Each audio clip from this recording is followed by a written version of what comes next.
Всем привет, на канале Александр М. Брест. Сегодня у нас в гостях вот такой вот шуруповертик, который не хочет включаться. Но это не главное. Значит, довольно часто у меня в комментариях подписчики жалуются, мол, меня в шуруповерте патрон люфтит там на полмиллиметрика, или там, ну допустим, на миллиметрик.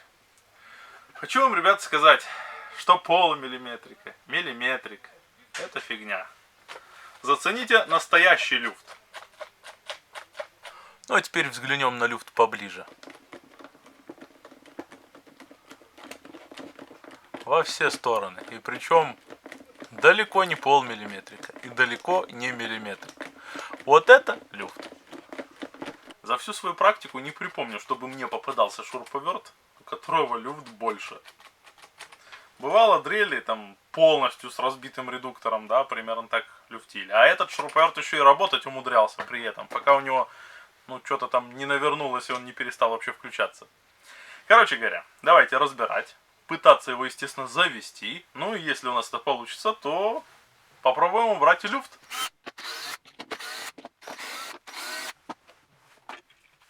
Открутили верхний корпус и давайте доставать содержимое.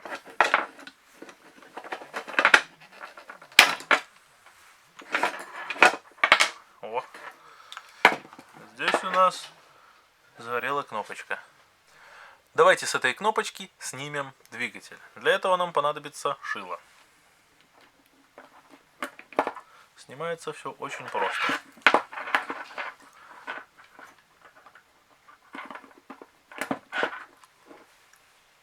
Сразу, пожалуй, откручу двигатель от редуктора.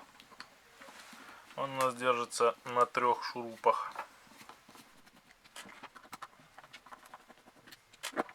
После того, как снял двигун, заметил, что он не слабо люфтит вот в этой платформе, которая его крепит к редуктору. Судя по всему, от вибрации просто болтик открутился. Ну а теперь давайте проверим, рабочий ли он.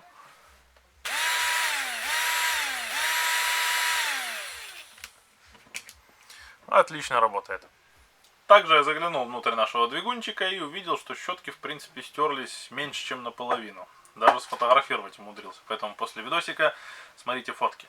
Ну и естественно, давайте лезть в редуктор и посмотрим, от чего же его так колбасит-то, а? Центральный вал у нас здесь стоит, видимо, на втулке. И эту втулку расколбасило. Для того, чтобы вынять этот вал и посмотреть, естественно, на саму втулку, подобрать, выпрессовать и так далее, нам необходимо снять патрон. Потому что вал этот у нас достается в ту сторону. Поэтому первым делом выкручиваем из патрона контраболт. Контраболт откручивается по часовой стрелке.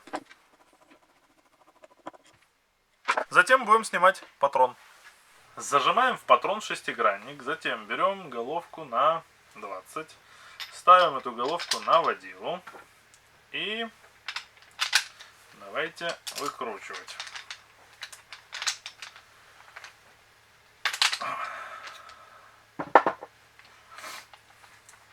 Скручивается довольно просто такой патрон. Сняли патрон и разбираем редуктор дальше. Нам необходимо снять стопорное колечко, которое держит наш вал.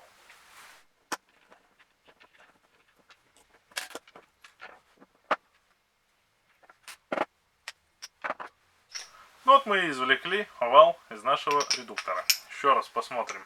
Последний раз посмотрим на люфт. Круто. Ну а теперь маленькая история. Как-то приперли мне шуруповерт такой же, да, у которого поломался корпус. Не знаю, что там с ним конкретно сделали, ну, видимо, уронили. Я думаю, ну, блин, что выкидывать? Втулка хорошая, пускай полежит. И вот, не зря я не выкинул. Сейчас выпрессуем вот эту втулочку из сломанного корпуса. Всунем эту втулочку в наш корпус.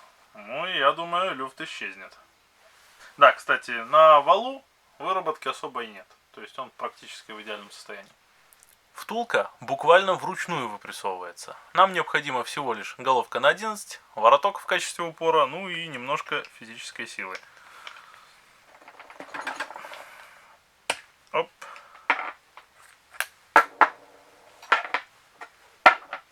Первый пошел. И вторая. Запрессовывается ровным счетом да наоборот.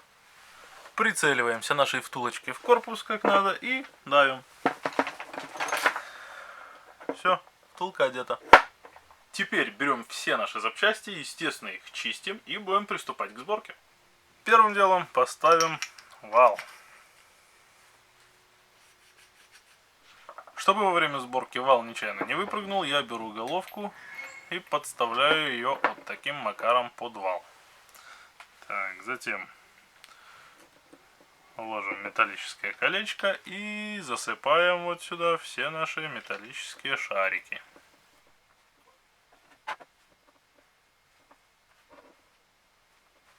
После этого добавили немножко смазки и накрываем еще одним колечком. И защелкиваем наше стопорное кольцо. После того, как наша стопорочка защелкнута, головка нам уже не нужна. Собираем дальше. Ставим пластину, ставим пружину, ставим заблаговременно почищенный регулятор усилия. Так, сейчас сразу его и прикрутим.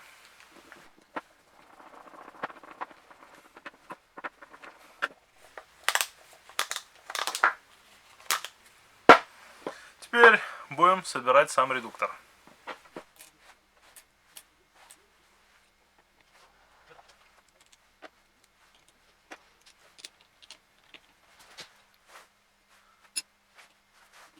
Редукторчик собрали, поэтому давайте чистить все остальные запчасти, ну и, естественно, собирать шуруповерт до кучи.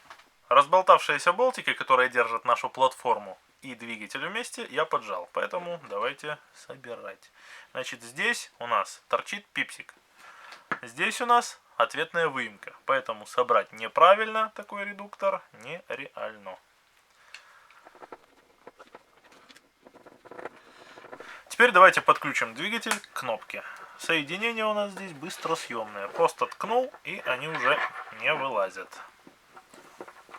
Ну и остается нам все это дело замостить в корпус.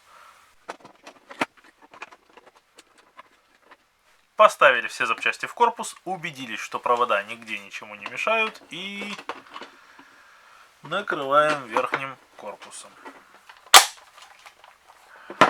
Ну и, естественно, закручиваем. Ну вот мы наши чудо-техники дособирали. Поэтому давайте вкрутим патрон. Ага. После того, как вкрутили патрон, ставим контраболтик. Я, как всегда, маленькую капелюшечку фиксатора капну. Ну а теперь непосредственно к проверке. В одну сторону, в другую сторону. Ну и регулятор оборотов, я думаю, видно, что работает. Теперь по усилию. Маленькое усилие и режим сверления. Все паш. Средняя тоже. Ну и давайте заценим люфт. Не забываем учитывать, что патрон у нас здесь стоит не новый. В одну сторону. В другую сторону. То есть люфт практически отсутствует. Ну а теперь давайте пошевелим за патрон. То есть люфтик небольшой остался, но в принципе, я думаю, даже в новом шуруповерте такой ценовой категории будет примерно такой же люфт. Короче говоря, я считаю, что со своей задачей я справился. Люфт убрал. Ну а я надеюсь, что видео было полезным, поэтому подписываемся на мой канал, делимся этим видео, ну и хватит.